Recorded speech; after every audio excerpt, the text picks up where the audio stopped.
In 1992, when I was just 5 years, my father was paralyzed, and then my parents they separated.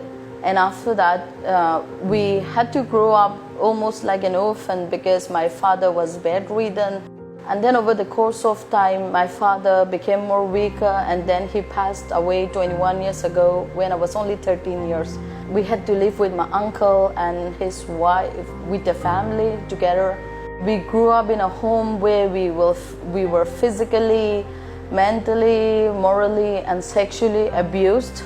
We will be so scared. We will think about when the night comes because, we will at least lock our doors and sleep. But then before that, my uncle will always come and he will start abusing us. He will find every opportunity to do that.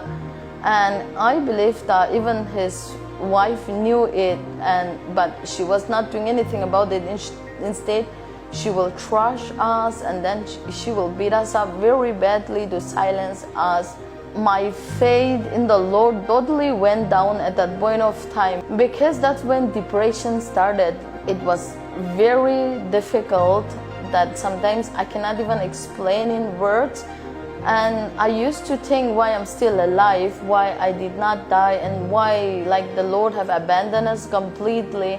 When I graduated, I said enough. This is the day that I'm going to run away from the home. And I told my sister was at school. I wrote a letter for her that you don't feel sad. It's just a matter of few months. After that, I'll go get a job and then I'll come and I'll take you. So no matter how much suffering that you have to go through, you will have to bear it because we don't have an option. So 3 months from that time, I worked really hard. I did whatever I could, and then I got a job in Delhi. It was in a call center.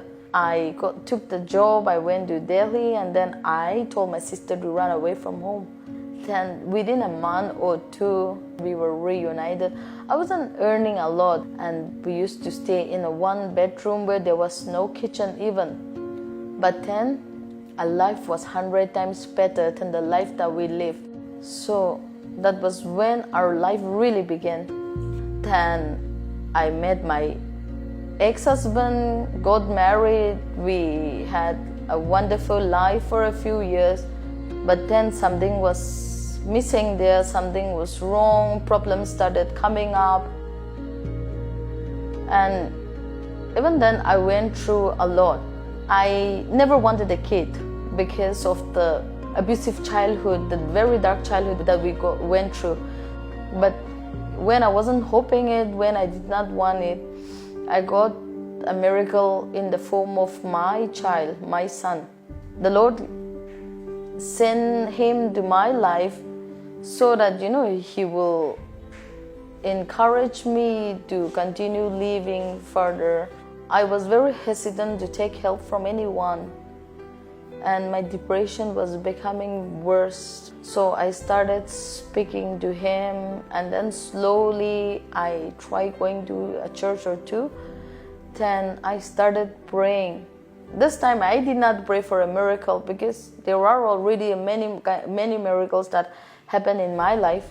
I just started asking for a little bit of strength to be added to the one that I have already, so that I can go through. I had the dark phase that I was going through. So that was when I started coming back to the Lord.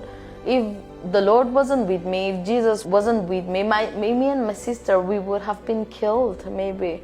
But then the Lord was looking down on us, and every time, we wanted to go down 6 feet below the ground, He always raised up 6 feet higher. But I did not realize that today, even if I go through bad days, I do not question the existence of God. My sister and me, we had a very dark and difficult childhood that any child can go through. But today we are happy, healthy, and we are alive. And we could not ask more than that. So by the grace of God, she have her own family, her own children and husband, and I have my own family. I have my son. So we are so grateful to God for all the things that He have given to us. I'm very grateful to be alive.